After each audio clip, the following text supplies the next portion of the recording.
नमस्कार। आज हम जावा प्रोग्रामिंग की दो बुनियादी मगर हाँ बेहद ज़रूरी चीज़ों पर गौर कर रहे हैं। एरे यानी अरेस और स्ट्रिंग यानी स्ट्रिंग्स। बिल्कुल। एरेस और स्ट्रिंग्स ये तो जैसे बिल्डिंग ब्लॉक्स हैं जावा के। हमारे पास जावा एरे और स्ट्रिंग का परिचय नाम की एक सामग्री है। इसमें अमोल ओगाज्रे और पूर्णिमा शर्मा की बातचीत के कुछ अंश हैं। अच्छा। तो आज का मकसद है कि इन कॉन्सेप्ट्स को मतलब इन चीज़ों को आसान भाषा में समझें। हाँ, और जो इसमें सबसे खास बातें हैं उनको निकालें। चलिए तो फिर शुरुआत एरे से करते हैं। ठीक है। तो जैसा सामग्री में बताया है, एरे एक ही जैसे डेटा टाइप की वैल्यूज का एक समूह है। है ना? हाँ, एक कलेक्शन, एक ही तरह के डेटा का। इसे बनाने के लिए न्यू कीवर्ड का इस्तेमाल होता है और साथ में डेटा का टाइप और साइज भी देना पड़ता है। करेक्ट।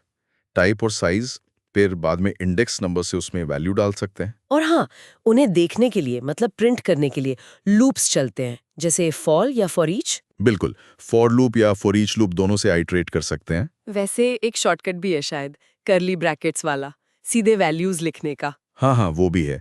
करली ब्रेसेस में सीधे वैल्यूज लिखकर भी एरे बना सकते हैं, मतलब इनिशियलाइज कर सकते हैं। ठीक है, तो ये तो हुई सीधी सादी वन डायमेंशनल एरे की बात। हाँ, 1D एरे। लेकिन सोर्स में टू डायमेंशनल मतलब 2D एरे का भी जिक्र है। हाँ, 2D एरे। उसे ऐसे समझ सकते हैं जैसे कई सारी 1D एरे मिलकर एक टेबल बना रही हों, एक्सेल शीट जैसा। बिल्कुल सही कहा। रो और कॉलम वाली बात, जैसे एक टेबल या ग्रिड। और इसको बनाने का, इसमें वैल्यू डालने का तरीका वो भी सोर्स में बताया है। हाँ, बताया है। दिलचस्प है वो। सिंटैक्स कुछ ऐसा होता है, int a equals new int rows columns, मतलब रो और कॉलम का साइज देना होता है। और वैल्यू डालने के लिए वैल्यू डालने के लिए इंडेक्स चाहिए, रो का इंडेक्स और कॉलम का इंडेक्स, जैसे a row index column index. समझ गई। और वो कर्ली ब्रैकेट्स वाला शॉर्टकट यहाँ भी काम करता है, नेस्टेड वाला। हाँ बिल्कुल। नेस्टेड कर्ली ब्रैकेट्स से भी सीधे वैल्यूज दे सकते हैं। सोर्स में उदाहरण भी दिया है इसका। अच्छा, और फिर इन 2D एरे के सारे एलिमेंट्स को देखने के लिए नेस्टेड लूप्स लगेंगे। हाँ, नेस्टेड फॉर लूप, मतलब लूप के अंदर लूप। बाहरी लूप रो के लिए और अंदरूनी लूप कॉलम के लिए, ऐसा ही ना? एग्जैक्टली। बाहरी लूप रो बदलता है और अंदर वाला उस रो के सारे कॉलम पर जाता है। AIJ से एलिमेंट मिल जाता है। सोर्स में ये भी बताया है कि आउटपुट को थोड़ा साफ सुथरा दिखाने के लिए स्पेस और नई लाइन का इस्तेमाल कर सकते हैं। हाँ, वो प्रेजेंटेशन के लिए है, ताकि टेबल जैसा दिखे। देखिए, यहाँ एक जरूरी बात 2D एरे की लंबाई लेंथ को लेकर भी है ना? हाँ, वो बहुत जरूरी है समझना। सोर्स इसे क्लियर करता है। कि ए डॉट लेंथ हमें क्या देता है? A डॉट लेंथ से हमें रो की संख्या मिलती है, मतलब उसमें कितनी 1D एरे हैं। अच्छा, रो की संख्या। और फिर A I dot length? A length से हमें किसी खास रो, मतलब रो नंबर आई में कितने कॉलम या एलिमेंट्स हैं वो पता चलता है। ओह, तो हर रो की लंबाई अलग भी हो सकती है। हाँ, हो सकती है। इसी को जैग्ड एरे कहते हैं। हालांकि सोर्स ने इसका जिक्र सीधे नहीं किया, पर ए लेंथ का कॉन्सेप्ट यही इशारा करता है। ये एरे का एरे वाली बात को पुख्ता करता है। सही। सोर्स में एक सवाल भी था पूर्णिमा शर्मा का कि क्या इन 2D एरे पर लोप के अंदर ही कुछ कैलकुलेशंस वगैरह कर सकते हैं? हाँ, वो एक अच्छा सवाल था और अमोल उगाजरे ने जवाब भी बढ़िया दिया था। उन्होंने दो 2D एरे को जोड़ने का उदाहरण दिया था, है ना? हाँ बिल्कुल। मान लीजिए दो एरे हैं A1 और A2, तो उनके एलिमेंट्स को, मतलब कॉरस्पॉन्डिंग एलिमेंट्स को जोड़ के एक तीसरी एरे A3 में स्टोर कर सकते हैं। और ये सब नेस्टेड लूप के अंदर ही हो जाता है। हाँ, लूप चलाते हुए एक एक एलिमेंट को एक्सेस करके जोड़ते जाओ और तीसरी एरे में डालते जाओ।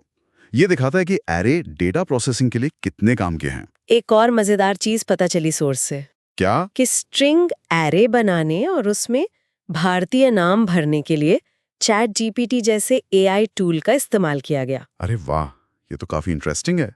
मतलब AI से कोडिंग में मदद। हाँ, खासकर जब बहुत सारा सैंपल डेटा डालना हो, जैसे नामों की लिस्ट बनाना। सोर्स में लिखा है कि प्रिंट करने का कोड लिखने में भी एआई ने मदद की।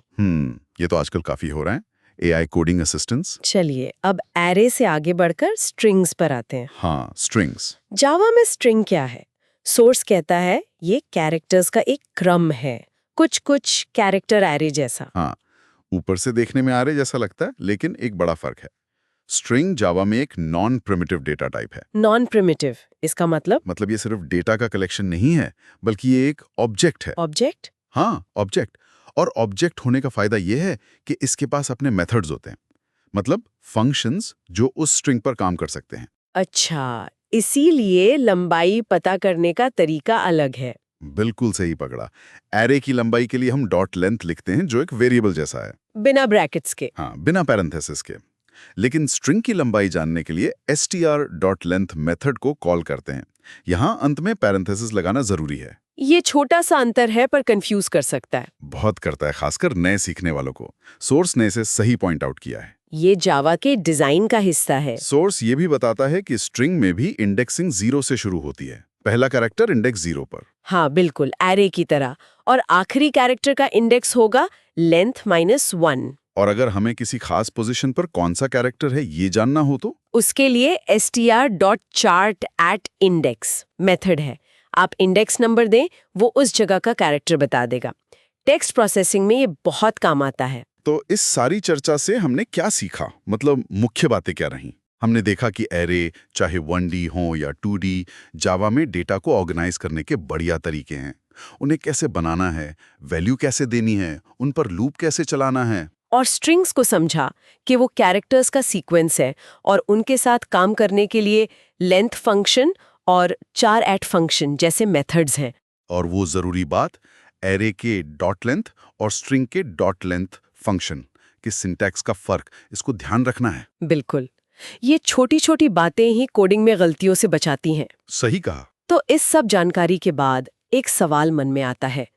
एरे और स्ट्रिंग की ये बुनियादी समझ तो ठीक है, पर जब डेटा बहुत बड़ा या कॉम्प्लेक्स हो, तो क्या जावा में इसे संभालने के और भी बेहतर, ज्यादा कुशल तरीके हैं? अच्छा सवाल है। इशारा शायद कलेक्शंस फ्रेमवर्क की तरफ है। हो सकता है। ये आगे हंगालने के लिए एक दिलचस्प दिशा हो सकती है कि एरेस और स्ट्रिंग्स के आगे क्या,